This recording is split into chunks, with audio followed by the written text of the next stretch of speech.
I just wanted to know if you should be put back. But you know, when they say the shooting happened there at the car wash hamburger stand off Alondra and Willowbrook, that area. But he was found on the one street just over. Yeah. And the first person on the scene, Randy, was Reggie Wright. Imagine that. First person, man.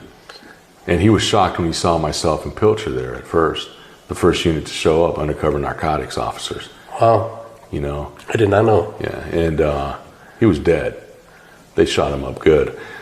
That's why I say there's conspiracy there where possibly he followed and called, you know, okay, he's over here. Let's do him in. Let's get it done. Wow. All right. So then there's another write-up that Ray Richardson got a dying declaration from Orlando Anderson. And what did he say? I killed Tupac. Something like that. Yeah. Okay. I have the chance to work with Reggie Wright Jr. Oh, yeah. Yeah, Reggie. Man, did he get himself in some world hurt. Man. You know, it's I like, don't get me wrong, I like Reggie. Yeah. I used to mess with him on Facebook. He used to, I don't know, love Hillary Clinton, and I was a Donald Trump lover, and we would go to town, and man, we would do a lot of hate. Go Trump. Yeah. 45. Hey, made me live where I'm living, so I'm happy. But we all have our choices. Yeah, he was a different dude. But, you know, he rode the coattails of his daddy. He was not real. I'm not going to say he wasn't a good cop. He was, you know, whatever. Well, like, you know, Paul has some things to say. You know, he really opened up my eyes about some things, you know, where he gave us a lot of damage, though. I mean, when he went over to Suge Knight's thing, it wasn't bad when we were Compton cops. Well, whatever. You go over there, we'll put somebody in your shoes to replace you, no big deal. But when you went out to the sheriff's department, they went, wait a minute. Reggie Wright Sr.'s running your gang unit. He's running Suge Knight's unit, or Suge Knight's association, and none of you motherfuckers know who killed Tupac? Give me a break. And that's what you heard all the time. And you're like, oh my God. I'm like, well, Brennan solved it. Brennan and Ladd solved it. You know, it's Baby Lane. They're like, no bullshit. There's more to that than what they say. That's what you get when you go somewhere else. So, in Compton, whatever. You want to go over to, you grew up with the guy, you were friends with him. Reggie was always about money. Reggie, top dollar officer, made probably the most overtime ever, you know, for Compton. He just was. I think he had a salon shop at one time or whatever. So he was an entrepreneur. He was that kind of guy. So you knew security when that opened up for him, he wasn't going to, you know, there was no interest in being, and he truly hurt his ankle or whatever. Right? No. You got guys that had no legs there still being a sergeant, man. Yeah. Oh, you know? Oh my God. You know, I love that man though. And that's what Hyman was so upset. Oh. You know, when they retired him with a bum knee and stuff. Yeah. He went off, man. Oh, I remember. My God. You know, the little briefing thing, man. And what was his name? Oh my God, I'm losing my mind. One lost his leg. Malachi. Malachi. I love Malachi. Yeah, man. He would get up and like, I'll fix you and get the stick, you know. He'd get out of his car. He would tell you, give me your baton. Yeah. And you would stick your head over here. Yeah. And he would tune you up, man. He drove a Porsche 928. Did it? Today it ain't shit. The brown. Back then, it was an awesome little car. Brown, like, you know, or something. All those dudes. His ex-wife, Evelyn Malachi, great lady, very loving lady, man. She made lieutenant, right? And then she retired, right? And she's going through some issues battles, battling cancer. I hope the best for her. Pray for everybody. But you know what? Everybody's up there in their age. You got to pray for every one of us, man. I mean, we're all getting up there. Yeah. I don't think there's anybody like, I think Brendan I saw on his Facebook, there ain't nobody under 40 that you know, we're talking about guys that left 20, what has it been, 20 years now? Yeah. It's been 20 years. Yeah, man. It's been 20 years. It's coming around. But, you know, Yeah. Tupac, you know. Anyway, so Reggie Jr., he went his way. Yeah. You know, and He made it up the Yeah. food bank with the thugs and the, you know, hip hop, you know. and the mobs, mob Pyru. Oh, yeah, man. But so be it. But those were the times. Now you got to remember, 95, 96. It was AK heaven out there. I mean, everybody was man. Everybody was doing drive-bys. Everybody Yeah. was into the rap, and it was not just. It was fuck the police rap. It was Ice Cube, you know, all the Snoop Dogg, Dr. Dre, Eazy-E, Second to DJ None. Quick. You remember Second to None? Yeah. Me and Eddie arrested Yeah. that guy for like He did. 3 guns in a briefcase or some crap like that back in the day. Yeah, they were just idiots. I mean, all that money they were making, and they were still doing, you know. Small time shit. Yeah, they were just being excuse idiots. my language, you know, but yeah, they were. But you know, getting back to Tupac, I remember serving the search warrant at. This is Baby after he Lane's died. house. This is Yeah. after he died, right? Yeah. Well, you know, isn't that weird? Isn't that crazy though? You know, they took that whole entourage over to Vegas, and all that whatever happened, just a regular drive-by for us. But Vegas, they didn't want nothing to do with it, man. They're like, don't ruin our town. I mean, because you're talking billions and billions of dollars. We're not going to turn this into a No. hip hop capital. No, Thug, they just you know. don't tell us what to do either. Yeah. Compton don't come down here and tell us what to do. And I get them creds for some of that, you know, because they have it's a business. Oh, for all you guys out there, you know, that still think, you know, Tupac is alive. No, he's dead. He's dead. You know, I saw the pictures, him on the gurney and everything. You know, he's done.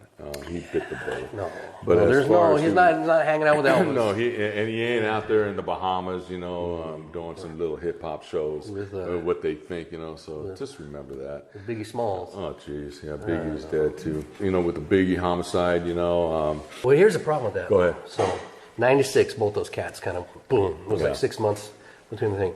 It was big, but. You see LAPD, the retired detectives, you see them on their little podcasts and you stuff. pointed that out to me. Yeah. And I saw one guy on there, and It's ridiculous. I was down there at the same time with Ladd and Brennan, and I don't remember this guy. No. You know, coming in and talking with us or nothing like that. Because a lot of people don't realize that they used us in narco to do all of the code 5-ing, man. Well, yeah. Watching the homes, watching the people. Yeah. You know, and they didn't know that. Right. I don't even think, you know, Reggie knew that, you know, where we would see Pilcher and I would be code 5 in places.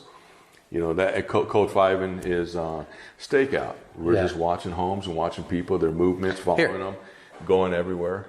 And the things we saw, man, you know, was There's one right there. our mouth would drop. Yeah. And we would just shake our head. And then, you know, the phone calls we would get in narcotics, you know, F that motherfucker, I'm going to kill Reggie, you know, or something, you know. Yeah. And stupid stuff like, you know, and you didn't want to believe it. Well, being a Compton cop, you didn't want to know that's not true, it didn't happen, you know. Yeah. But now, as time went on, things have changed. yes. Yeah. Things have really these changed. guys were doing it right behind our backs. Yeah. Well, And that's the you got to set yourself. ugliness, You got to set yourself up. So when I came on, there was only Reggie Sr. and 2 assistants that he had for the gang unit. So he had Brendan, he had Ladd. Brendan being the protege of Reggie Sr. I'm not going to, you know, they were good cops. No, but here's what they were good gang No, guys, they're all man. good. Yeah. They're all Go good. ahead. But here's what I'm trying to say. So back then you had LAPD and you had the sheriffs. And what they did back in the 90s is they just snagged a dude for a gun or dope, threw him in the jail, and then when they wanted something from them, like a murder solved or whatever, hey, you know who killed? Yeah, we know.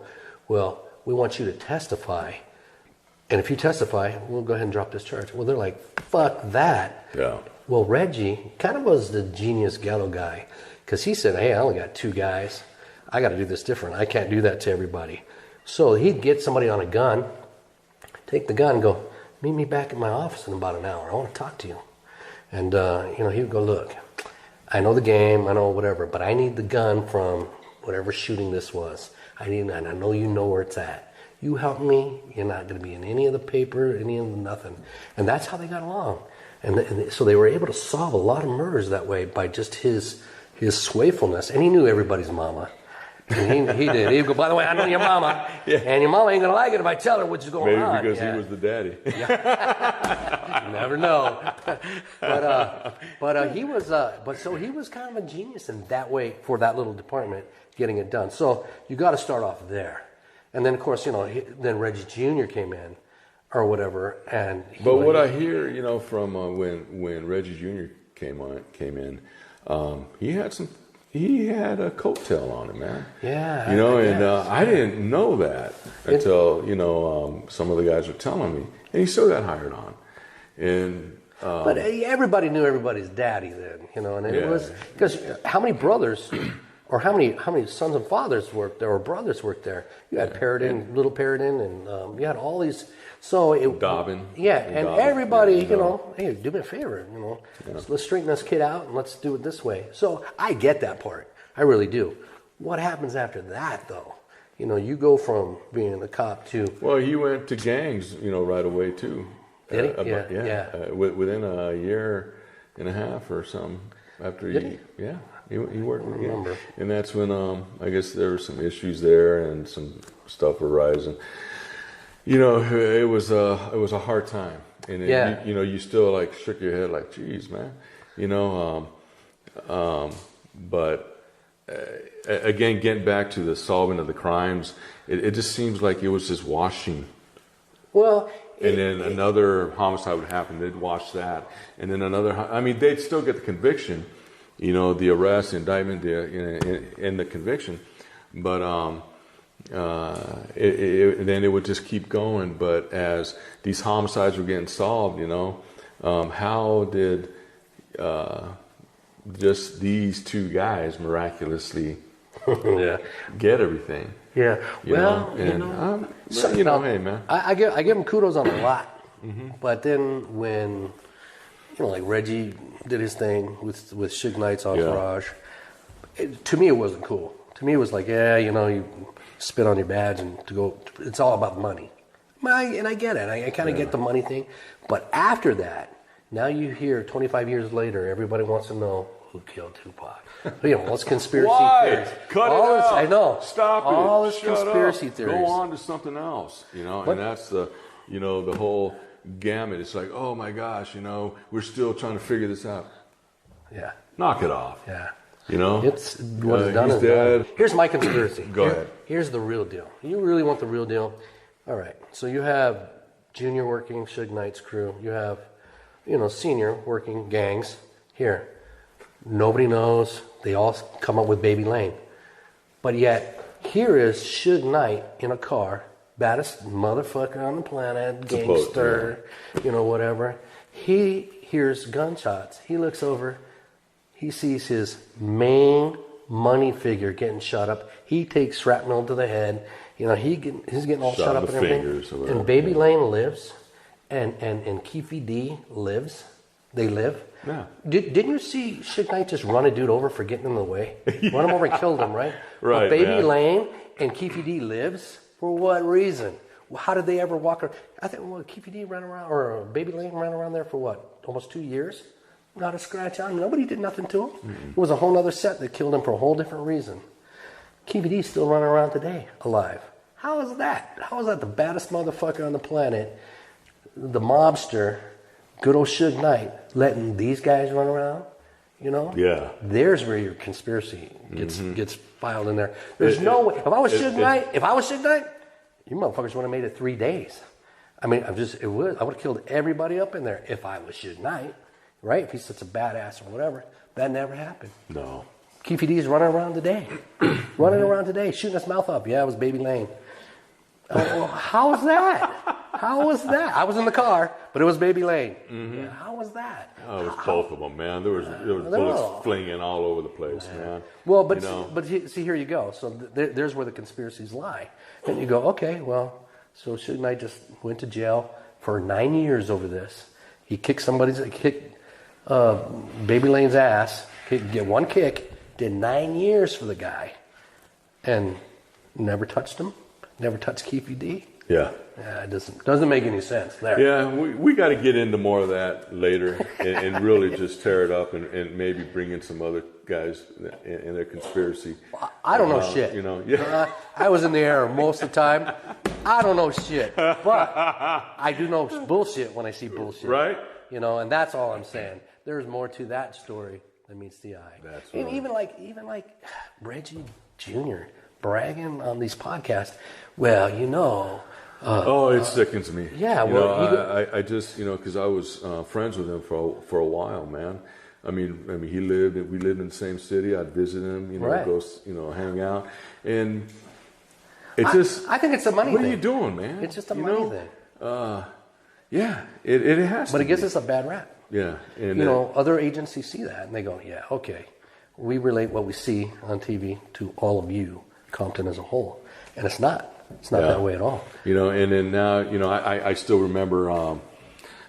I never kept up with the with all the investigations and things like that. I just kind of tuned myself out. You know, helped my kids through school, fixing my house, just doing other things. So my Joey's son passed away. I told you about that. So I go to his funeral, and I see my other partners there, and we're all hanging out, and you know Reggie was there, and he wasn't. Reggie Senior? was, he wasn't hanging out with us. He was with some other. He was with Stone Jackson. Stone was there. Jackson. And they were somewhere else. But then my buddy Ray tells me, "Hey, Arnie, did you hear? You know?" I said, "What's that, man?" He goes, "Oh, a junior and a senior, they got indicted for all these indictments." I go, "What?" He goes, "Oh, you got to Google it. Great You gotta- Street Yeah, Crips. man. Great Street Crips. You got to look it up." So Reggie comes walking by me and he says, "Hey, what's going on, Arnie? How you doing, man?" I go, "I'm doing good, man. You know, how's Junie?" And he goes, "Oh, well, you know, we can't talk right now. You know, we're on something. We're going through something right now. But I tell him when I get to talk to him, I'll tell him I told you said hello." And I go, "Oh yeah, man, you take it easy, you know." But as it went on, yeah, you know, I guess he fessed up. They both did, you know. But Well, you know, talking about this, it will probably shadow us a little bit because there are some people that are pro Reggie Senior. Oh, yeah, or whatever, man. and I understand that, and I understand they went to jail, but I also understand what they went to jail for. That's what we fought against. That's what I don't like. I used to stick up for Reggie Senior at the sheriff's department all the time. Randy, let me tell you, but the sheet was put over our eyes that whole time that we worked there. You know, okay, I'm doing something good over here. Watch this. Yeah. Go. Go push this, go push that. You know, and that's what really irritates me today. Yeah. And they look at them like they're stars, like they're, you know, YouTube gurus, man. Well, and, you know, and they're throwing the law enforcement under the under the carpet. Under the carpet. Yeah. Under the bus. Under the bus. Yeah. And you go, my God. Oh, so let me get this straight, man. You were doing this back then when you were in the gang unit? When you were working as a Compton cop? When you were working as a deputy? Is that how long you've been doing this? Yeah. And then you and I were working there. Paul was there. Eddie, Ladd, Brennan. Did they just turn the other way? Yeah. Or like I remember Mark Anderson, myself would have long talks, and we just scratch our head like, holy crap. Okay. Well, they're slinging dope over here. Oh, we got to follow this guy over here. Let's just forget about that right away. Put it on the mantle right now. We'll get back to it when we can. And then we're shooting out to Santa Clarita. We're shooting out to Paris to follow people. We're shooting, you know, and it really bothered me, man. That was a lot of anger to see these guys, you know, putting, you know, smoke and mirrors around us, acting like they were the shit. Yeah. Well, you know what? I never had. And doing that. I can't say I have no hatred for anybody, even people that went to jail. I have no hatred for them at all. I don't understand. Yeah. That's my whole thing. I'm like, wait a minute, you know, we're fighting this way. We're not fighting this way. You know? Yeah, right. What the hell happened? So I'm no expert. I'm no expert on even Compton itself. Right. I loved all the guys that I worked with. They're all true to me. They're all good. They were all 99.9% of them were all justified in their cause. And there's that little, I don't know, percentage. Like we had, like I tell Paul and you when we talked a couple weeks ago, there's that 1 to 3%. Yeah. Of bad apples. But if I was that bad apple and sold drugs with the Grape Street Crips or whatever, then I'd be, I knew that white motherfucker was bad. I knew he was just like bad. With me. Yeah. VRL, stole that, did that, and, That motherfucker bought his own helicopter with drug money. Yeah.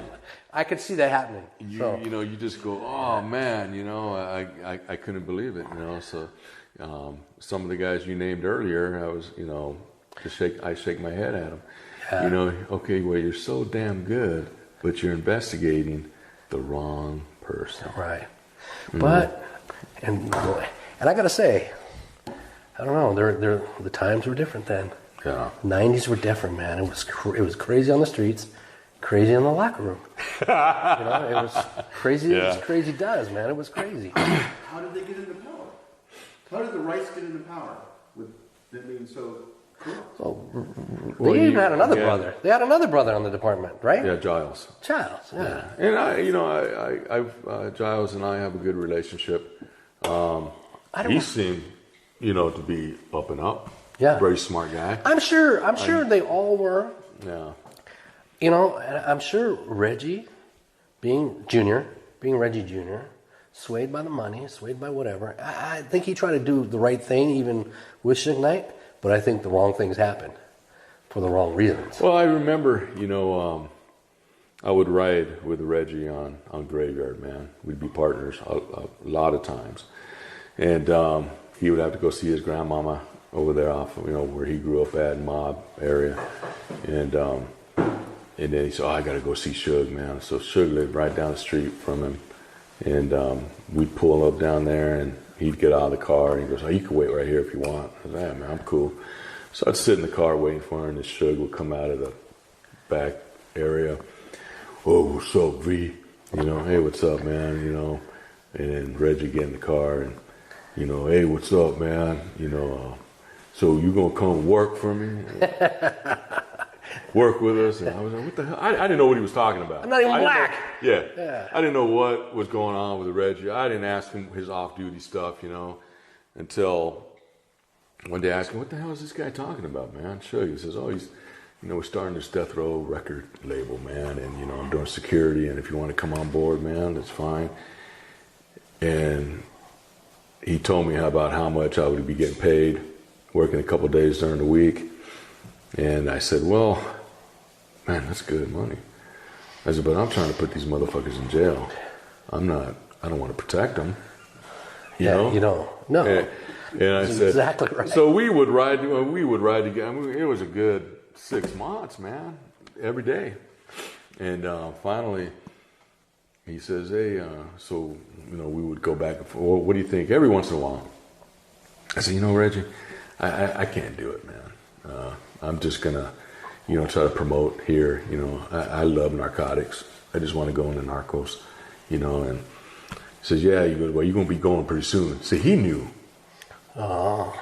You ain't that type. They had it all figured out. Yeah, you ain't, you're too square. You can't do that. And I was like, well, yeah, how you doing it? And so by, about a couple months later, man, I was in narcos. Yeah. And so he knew. Yeah. So that's why I'm saying they're moving the plate over here, but they're doing this. Yeah. And I wish I knew.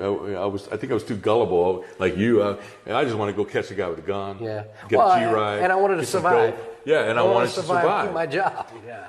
And keep cordial with everybody. Yeah, that's right. Hey, and I'm going. So it's bringing this up is going to piss off a lot of people. You know that, right? Yeah, But I don't mean, again, that's this whole a Compton Cop YouTube channel. No, is not to piss people off. I think that's a great thing. Aware them. I think that's a great thing. But with the good comes the ugly. it's just a fact. Yeah, like you were good friends with people I didn't care for. Right. I was good friends with people you didn't care for. Right. But we still have that common bond, right? Right. You know, We're doing the job. rode together. Right. We shared that cop car together, you know, and we had good times. And that doesn't make me go, you know, tell you, hey, man, you know, just because you like him, I don't want to hang. Nah, man, I think like that. I think if it wasn't for the Tupac killing, nobody would care 2 cents about Reggie Wright Jr. In City of Compton. And this, no, Compton. You know, they had everybody in there at the time. You know, they were rocking with the rap. But I think, man, if Tupac wasn't involved in anything with Reggie Wright, we wouldn't be talking about him. You know, so, but it's something to be said. It's something that everybody, man, we have every detective from LAPD who retired wrote a book on who killed Tupac. God. Oh my God, they don't even know. And you know, and then they had that, what's that series, Unsolved? They made Brennan look like some 5'2" guy with a scruffy beard, didn't know shit. They made him look really bad. And I'm like, that's not the way. I mean, because Brennan's a good-looking, tall dude, you know, decent. I'm not gay. Good looking. Yeah, I'm not gay. There's my protocol. I'm not gay. But decent, you know, really decent-looking dude or whatever, and knew his shit. They made him look stupid on that series. And I thought, wow. That's not but good. it was to protect LAPD. Yeah. It was to protect LAPD. I get it. But now, you know, you got this detective Poole who says, right before he died, hey, yeah, Baby Lane May killed him, but there were some people that put the hit out on him, you know, and it makes it look, you know, it still makes Compton look bad because you have a cop that was a decent cop that went over to the dark side. And I think that's where the problem lies. Yeah. It's not the name. It's not the son. You know, it's just that person. But now look, somebody's paying a heavy price for some bullshit. We're all supposed to be retired, making good money, did the Lord's work, did the right thing, and then we have that. And that's the stigmata that stands out for like a lot of the sheriff's deputies. They look at that and they go, yeah, we knew you were. It's a cloud. We knew you motherfuckers were corrupt. No, you get one guy and we're all fucked up. Motherfuckers meaning two. You know. I know. A multi-state drug ring with ties to multiple gangs and a Mexican cartel busted up in Memphis. We're talking about 22 people were indicted this morning. The charges, and there are plenty of them, include drugs and money laundering. Police confiscated more than 46 pounds of drugs. We have also learned the bust netted members of both the Grape Street Crips and the Petterol Mafia gangs. Fox 13's chief investigative reporter Jim Spiewak live downtown. And Jim, this investigation just didn't happen overnight. It certainly did not. This has been going on since at least 2014. We learned here in the federal building behind me a little earlier today. Fast forward to today, we now know 22 people have been indicted. 16 of those people we know live right here in the Mid-South. Federal prosecutors are accusing 22 gang members of shipping money through the mail from Memphis, 1,800 miles away to Los Angeles, California. Prosecutors go on to allege meth, heroin, cocaine, pills, and pot were all sent back to be sold here. It's a case acting U.S. Attorney Larry Lorenzi calls unusual. The drugs that were sent to Memphis was a smorgasbord of drugs. Investigators say 17 of the people are members of the Memphis Petterol Mafia, a local street gang that sells several kinds of drugs. The investigation started years ago when police found out gangs were selling drugs around the Bella Vista apartments. The investigation picked off at least one top-level OG. It has stopped the pipeline where drugs freely flowed between California and Memphis. Also indicted was Eric Avendado, who investigators say is connected to a Mexican cartel, but would not say which one. They are using a variety of ways to move the drugs into Memphis. I asked Lorenzi if an informant was used to help crack the years-long case. We can't speak to the actual facts of the case or the actual techniques that were used to investigate it. Good question, though. What Lorenzi did say is that an alleged dangerous drug pipeline here in Memphis is now busted up. And 5 of those people named in the indictment we found out live in California. And an interesting takeaway, on Monday of this week, I reported on an indictment, a federal indictment, where drugs were allegedly sent between Memphis and California. I asked investigators if these 2 cases are related. They told me they are not. I'm reporting live downtown tonight, Jim Spiewak, Fox 13 News. This is a J-Mix exclusive.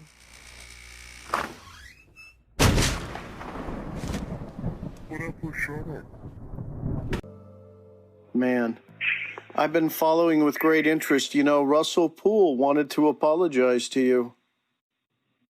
Yeah, I heard that, man. He's a good guy. I never lied to him or nobody because, you know, all that stuff, they know who was going on behind all that stuff, you know? Yeah. Well, he couldn't, in his mind, separate you from Death Row Records. And as we were doing the investigation, I said, you have to understand, Russell, that, you know, Mr. Knight was, you know, in the car next to Tupac. I mean, that's not... And then with the Biggie thing, Mr. Knight was in jail. And I met somebody who was in jail with you at the time, and he said it's impossible that he was on a cell phone back then. Impossible. It's definitely impossible. I mean, the one thing, too, with Tupac, I still got a 45 bullet into my skull. And the thing about it is, they've been knowing all this type of stuff from day one. And that's why they violated me and sent me to prison last time. And the other thing is, for Biggie's son, I'm quite sure if they saw the first one, they would saw the second one, because it's the same circle of people, you know? I got tapped on the shoulder by one of the cops' daughters that was involved, and she told me. I mean, you know, this isn't conjecture anymore. We know the facts. Yeah, it's the same people, same circle of people. Yeah. Have nothing to do with me, you know? No. In this exchange between Suge and Michael Carlin, Suge states that if they understand what happened in the killing of Tupac, they would also understand the murder of Biggie. He says it's the same circle of people. If you're a friend of yours, you're a friend of mine. Exactly. You know, a lot of stuff that says, basically, the public is naive to a lot of stuff. Yeah. And a lot of things in dealing with incarceration, even business, there's a lot of politics, you know. I mean, it's like, I never should have went to prison the first time I went to prison. But I had caught the accounting firm who Jimmy introduced us to. They stole like about $30-40 million, you know. I'm not sure if this audio exchange is clear, but what Suge Knight is alluding to is that when he went to prison for the first time, close to $30 or $40 million was stolen from him by his lawyer at the time, David Kenner. My thing with my accounts was I signed all my checks. So any check was over $5,000, I definitely had to sign it. And they was giving David $100,000 a month, and David said he was giving Jimmy a kickback from $100,000 a month. So we was paying him for all the work he did as an attorney, and they was giving him $100,000 a month. Wow. And buying cars and houses and stuff.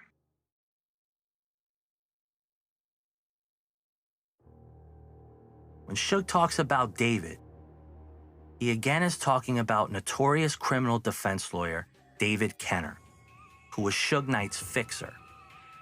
In this exchange, he also states that Kenner was funneling money to legendary music industry executive Jimmy Iovine, who ran Interscope Records, the parent label of Death Row.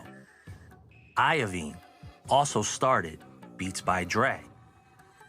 There have been rumors for years, and Suge has gone on the record before, that Jimmy Iovine stole money or was in bed with Kenner.